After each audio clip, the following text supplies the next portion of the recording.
ایران کے supreme leader اور ان کے روحانی پیشوا اور ایران کی سب سے بڑی شخصیت آیت اللہ علی خامنائی کی شہادت کی خبر آپ تک پہنچ چکی ہوگی۔ اسرائیل نے کل رات تقریباً پاکستانی وقت کے مطابق 9:30 سے 10 کے درمیان یہ دعویٰ کر دیا تھا کہ علی خامنائی کو ہلاک کیا جا چکا ہے، لیکن اس وقت تک ایران کی طرف سے کوئی کنفرمیشن نہیں آئی تھی، بلکہ اس خبر کو رد کیا گیا تھا۔ اس کے بعد پاکستانی وقت کے مطابق رات 11 سے 12 کے بیچ میں امریکہ کے صدر نے اپنے ٹروتھ سوشل میڈیا اکاؤنٹ پر یہ حتمی نیوز دے دی کہ جی آیت اللہ خامنئی کو امریکہ اور اسرائیل کی جو سٹرائک ہے اس میں کامیابی سے ان کے مطابق ہلاک کر دیا گیا ہے۔ اس کے بعد آج صبح تقریباً 5:45 پر ایران کے میڈیا نے باقاعدہ یہ تصدیق کر دی کہ علی خامنئی جو ہیں وہ اسرائیل اور امریکہ کے حملے میں شہید ہو گئے۔ انا للہ و انا الیہ راجعون۔ اور اس کے بعد انہوں نے 40 روز کا سوگ کا اعلان کیا ہے اور 7 دن کے لیے تمام سرکاری سرگرمیاں جو ہیں وہ معطل کی۔ تو اب بڑے سوال پیدا ہوتے ہیں۔ سب سے بڑا جو سوال پیدا ہوتا ہے وہ یہ ہے کہ ایران کی جو سیکیورٹی فورسز ہیں وہ کیوں اپنے سپریم کمانڈر کی حفاظت نہیں کر سکی۔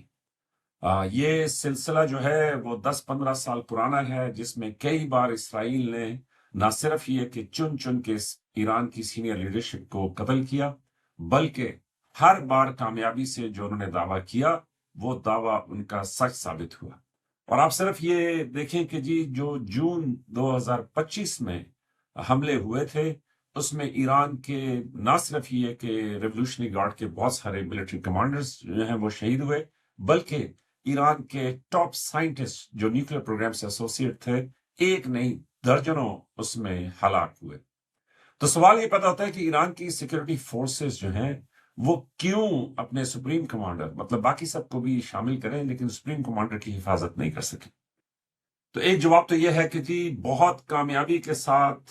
امریکہ اور اسرائیل کی طرف سے یہ ساری کہانی ایک ڈرامے کی صورت میں پیش کی گئی کہ جس میں جہاں ایک طرف یہ تھا کہ جی وہ جو سب سے بڑا امریکی ایئر کرافٹ کیریئر ہے جیرلڈ فورڈ، اس کے باتھ روم خراب ہو گئے، جی سیوریج کا نظام خراب ہو گیا ہے، 4000-5000 اس کے اوپر لوگ ہیں جو ایکٹیو ڈیوٹی فورسز ہیں، تب وہ نہیں ہو سکتا۔ اور تو وہ انہوں نے سارا ایک ماحول ایسا قائم کیا کہ جس میں کیا ایران ایک دفعہ پھر یا ایران کے سیکورٹی فورس ایک دفعہ پھر یہ دھوکہ کھا گئی، یا ایران کے سپریم کمانڈر جو ہیں وہ اس چیز سے آزاد تھے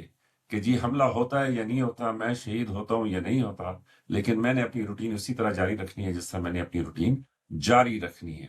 لیکن میرے خیال میں یہ دلیل ذرا مشکل ہے، وہ اس لیے کہ سپریم کمانڈر کو یہ اندازہ تو ہوگا کہ اگر کسی طریقے سے ان کو ہلاک کر دیا گیا یا شہید کر دیا گیا تو ان کی شہادت سے ایران کے عوام کے مورائل پہ، ان کی سیکیورٹی فورسز، ان کے ینگ آفیسرز سب کے اوپر کتنا شدید اثر آئے گا۔ پھر ایک اور سوال بھی پیدا ہوتا ہے اور وہ یہ کہ کیا امریکہ اور اسرائیل نے ایران کے سپریم لیڈر کو قتل کرنے کے بعد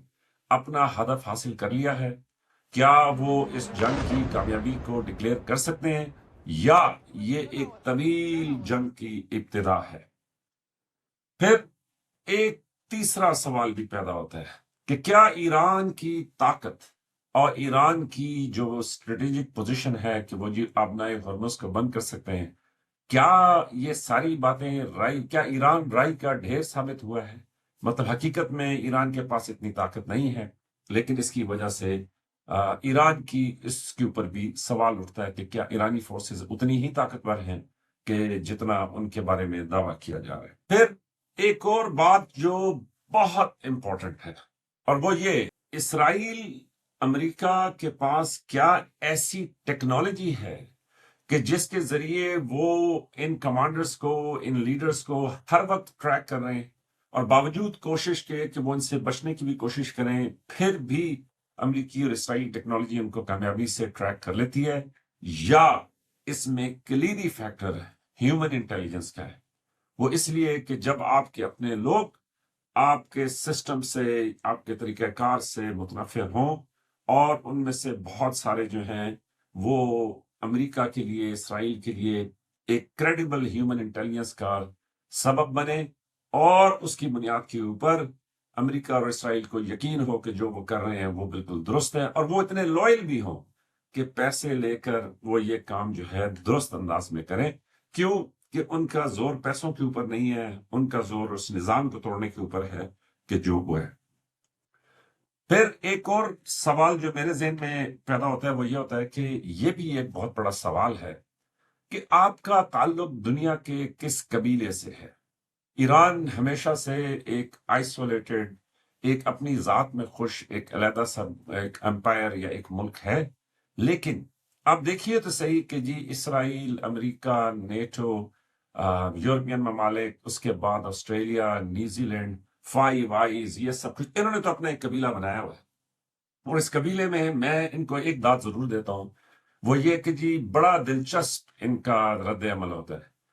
مثال کے طور پہ برطانیہ کے وزیر اعظم نے اعلان کیا کہ جی ہم اس حملے کو اور ایران کے اوپر اس کو نہیں مانتے، ہمارا کوئی بیس، کوئی مطلب وہ جو ہے نا امریکہ استعمال نہیں کر سکتا۔ دوسری طرف آپ یہ دیکھیں کہ یورپین ممالک نے باقاعدہ کنڈمنیشن کی کہ جی ایران کے اوپر جو امریکہ کا حملہ ہے یا اسرائیل کا حملہ ہے یہ انٹرنیشنل قوانین کی مکمل خلاف ورزی ہے اور ہم اس کو نہیں مانتے، اور انہوں نے اس کو نہ صرف یہ کہ جی ریجیکٹ کیا بلکہ اس کو کنڈیم بھی کیا۔ لیکن کیا یہ سب بھی ایک سوچا سمجھا منصوبہ تھا؟ اور پھر آپ میرے جیسے لوگوں کے لیے پھر ایک سوال یہ ہوتا ہے پھر کیا حقیقت ہے، کیا سچ ہے؟ یہ سارے کا سارا ہی ایک ڈرامہ ہے کہ جو ہم اپنی آنکھوں سے دیکھتے ہیں، اور ہوتا وہی ہے جو یہ لوگ چاہتے ہیں۔ اور آخری سب سے اہم سوال یہ بھی ہے کہ کیا ایران کی لیڈرشپ نے ایک اسٹریٹجک مس کیلکولیشن کی کہ جب انہوں نے امریکہ اور اسرائیل کے حملے کے بعد بیک وقت 7 ممالک کے اوپر حملہ کر دیا، مسل اٹیک کیے، اور اس کے بعد ان تمام ممالک سے جس میں سعودی عربیہ، جارڈن، بحرین، قطر، یہ متحدہ عرب امارات، یہ سارے شامل تھے کہ جی ان ممالک نے اس کی شدید الفاظ میں کنڈمنیشن کی اور کہا کہ جی وہ ریٹیلیشن کا حق محفوظ رکھتے ہیں۔ اور سعودی عربیہ نے یہ بھی کہا کہ جی جب ہم نے یہ تسلی دلا دی تھی کہ ہماری ایئر سپیس یا ہماری جگہ استعمال نہیں ہوگی ایران پہ حملہ کرنے کے لیے، تو اس کے بعد آپ کا ہم پہ میزائل مارنا سمجھ سے بالاتر ہے۔ اور شاید یہ وجہ تھی کہ اس کے بعد ایران کے جو وزیر خارجہ تھے اگلے دن انہوں نے تمام گلف ممالک کے وزرائے خارجہ کے ساتھ بات چیت بھی کی۔ تو اس سب میں نا آخر میں آپ کو پتا ہے آپ کا بھائی ہے تو پاکستانی، تو میں جس نتیجے پہ پہنچتا ہوں وہ یہ پہنچتا ہوں کہ دیکھیں جی یہ قاسم سلیمانی کی جو شہادت تھی، اس کے بعد پھر یہ وہ فخر زادے جو ان کے چیف سائنٹسٹ تھے ان کی جو شہادت تھی، پھر اس کے بعد ان کے مزید نیوکلیئر سائنٹسٹ جو مارے گئے، تو ایران جو ہے وہ کوشش کر رہا تھا کہ بچتا بچاتا کہیں سے وہ پتلی گلی سے نکل جائے۔ لیکن اگر آپ، اور یہ اگلی قسم میں آپ کو دکھاؤں گا کہ اگر آپ مشرق وسطیٰ میں جو ہو رہا ہے اس کو، میں نے بھی خیر پہلی دفعہ اس کو ذرا زیادہ غور سے دیکھا ہے، تو میں کل والی قسط میں یا اگلے پروگرام میں بھی شاید آج ہی ہم اس کو اپلوڈ کر دیں، میں آپ کو ذرا آسان الفاظ میں دکھاؤں گا کہ ہو کیا رہا ہے، اور ہماری آنکھوں کے سامنے ہو رہا ہے۔ وہ سلو موونگ ایکسیڈنٹ کی وجہ ساری چیزیں اس طریقے سے ہو رہی ہیں، اور اس میں ایران کو معلوم ہونا چاہیے تھا کہ بھائی یہ ساری بساط، یہ سارا جال انہی کو قابو کرنے کے لیے لگایا جائے۔ لیکن ابھی بھی کہانی قائم اور دائم ہے، ایران کا سپریم لیڈر ضرور شہید ہوا ہے، لیکن